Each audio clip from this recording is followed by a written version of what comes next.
இயற்கை தன்னை சமப்படுத்திக் கொள்ளும். அதில் நீ யார், நான் யார்? மலை, மரம், மனிதன் எல்லாமே ஒரே சமநிலையின் பாகங்கள்தான். மனிதா, நீ நினைக்கிறாய் நான் இயற்கையை அடக்கிவிட்டேன் என்று. ஆனால் உண்மை என்னவென்று தெரியுமா? நீ இயற்கையின் ஒரு துளி மட்டுமே. இதற்காகத்தான் முன்னோர்கள் சொன்னார்கள், காட்டை வெட்டாதே, ஆற்றை அடைக்காதே, நிலத்தை புண்படுத்தாதே என்று. ஏனென்றால் அவர்கள் நன்கு புரிந்து வைத்திருந்தார்கள் இயற்கை எதிரி இல்லை என்று.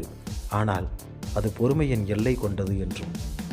இன்று மனிதன் மரத்தை வெட்டி, நீரை விஷமாக்கி, மலைகளை சிதைத்து பிறகு கேட்கிறான், ஏன் இந்த பேரழிவு? இயற்கை பதில் சொல்லவில்லை. அது சமநிலையை திரும்ப எடுத்துக்கொள்கிறது. நிலநடுக்கம் தண்டனை இல்லை, வெள்ளம் பழிவாங்கல் இல்லை, வறட்சி கோபம் இல்லை.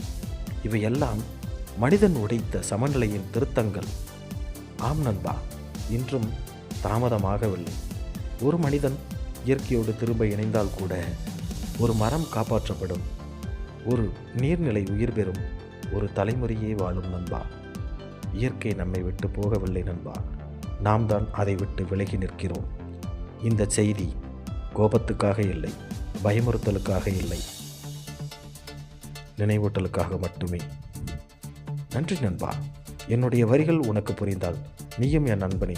என்றும் அன்புடன் நான் உங்கள் சோழநாட்டான்.